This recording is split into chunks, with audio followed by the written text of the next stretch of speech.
a 29-year-old female. And this happened to me just 3 years ago. Now, I didn't live anywhere near my family at the time, but one of my family members was having something serious going on, and I needed to be there for a few months at least. My options for living while there were either a hotel, which would be incredibly expensive, or rent a place from a private owner. Finding someone who will rent out for only a few months is not an easy task. Most people's absolute minimum is 6 months.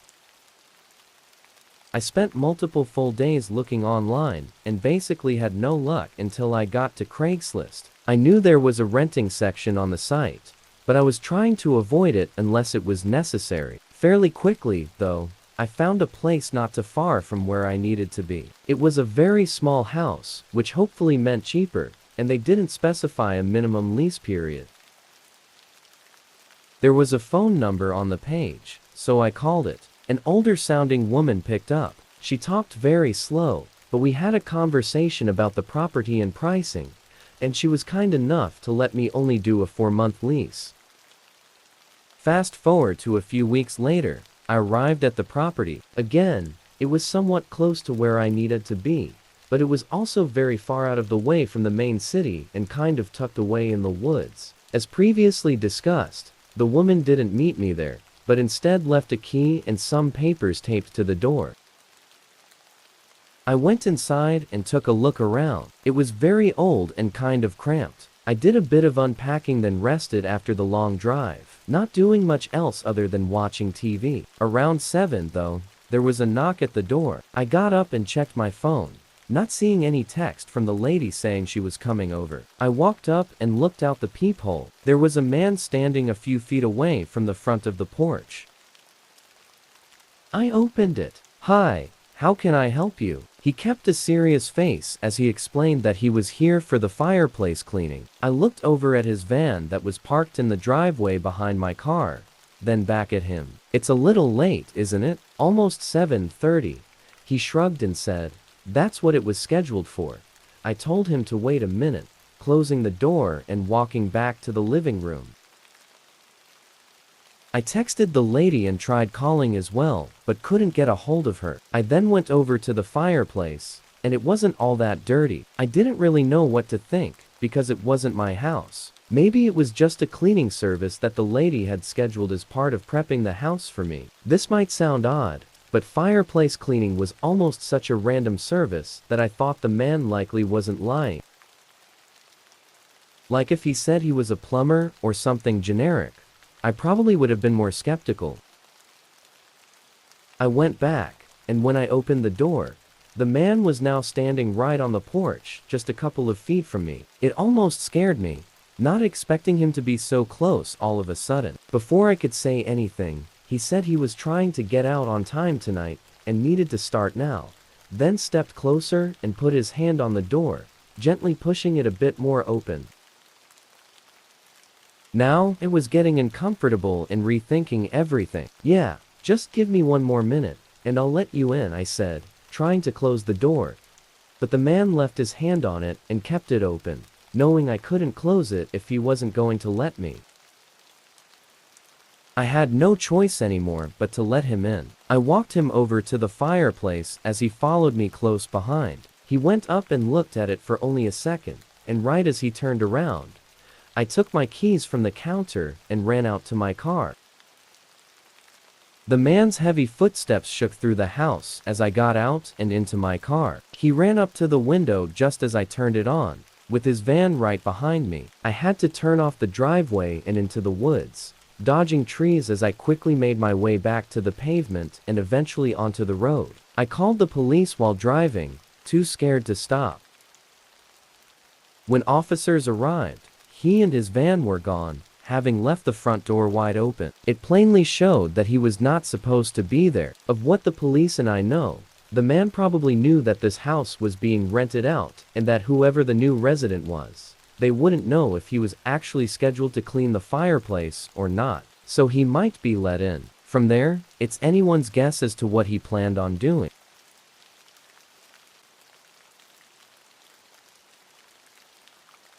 Way back in 2013, I was 22 years old and wanted to sell an old computer. I had it, but it wasn't good enough to take into a shop or anything. It was kind of a piece of junk that I thought someone else could find use of. At the time, Craigslist was the only place I really knew of where you could post and sell things. Honestly, I'd never heard any bad things happen from it.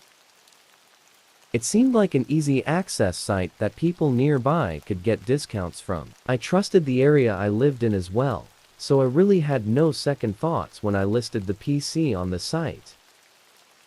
It only took a day before I received an email from someone willing to pay me the listed price, assuming it worked as I said it did. I assured him he could test it out when he picked it up, and we set to do the exchange. The following morning, he said his name was Cameron, and that he'd send me an email when he was on his way over.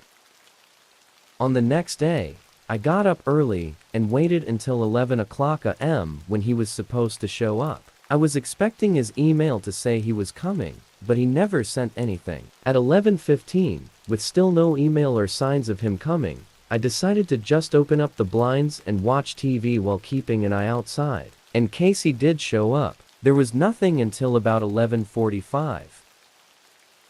From the corner of my eye, I saw a car slowly coming down the road and up to the front of my house. They stopped right on the curb, keeping the car running. Thinking it was them, I paused the TV and waited, but several minutes passed, and the car didn't move or turn off. Then they suddenly just turned back onto the road and drove away. I got up and went to the window, looking at the road and just really not understanding what that was. I didn't know if it was Cameron or just some random person that coincidentally stopped there for some reason. I closed the blinds and sent an email to Cameron asking if he was coming, but there was never any response. After an hour, I was done waiting and just went on with my day, forgetting about the whole thing. I had lunch and eventually dinner, then got in bed early around 9 o'clock p.m. because I had to work the next day. I fell asleep quickly but woke up sometime after. I looked at the clock. It was only 11 o'clock. It had barely been 2 hours. I closed my eyes again and tried to get back to sleep, but a very faint thump forced my eyes open again. I stayed laying there quietly, waiting to hear another so I could figure out what it was. Only a moment later, it came again. It was from somewhere downstairs, but it wasn't something I'd heard before. I had no idea what it could be. Worried there may be a problem with the house, I got up and went into the hallway, then over to the stairs, hearing it several more times as I made my way downstairs. It also started to get louder, being much more than just a quiet thud. I slowed down, stepping quietly through the kitchen, and turned the corner into the back hall. As I stared down the dim hallway, another thud rang through the house from directly at the end. When my eyes adjusted, I could see the faint outline of a figure moving outside the window. My heart stopped for a second, then another heavy thud shook the window, causing me to jump and step back. The figure stood still and faced the window. Then the shadow slowly became more clear as they leaned their face close, pressing against the glass. As I saw their eyes lock on me, that moment of horror felt to have lasted for minutes, but I know it was only a second or two before they quickly backed up and sprinted away. I ran and called the police, but they had obviously gotten away by then. Despite it seeming like an easy case of it being the man from Craigslist, Cameron, it wasn't so simple. There really was no evidence of it being him other than it happening on the same day I was supposed to meet him. I don't know what they wanted either, but the bolt holding the window down had divots on the outside as if they were trying to break it out of the window seal. I never found out anything else, but I also never took to using Craigslist again.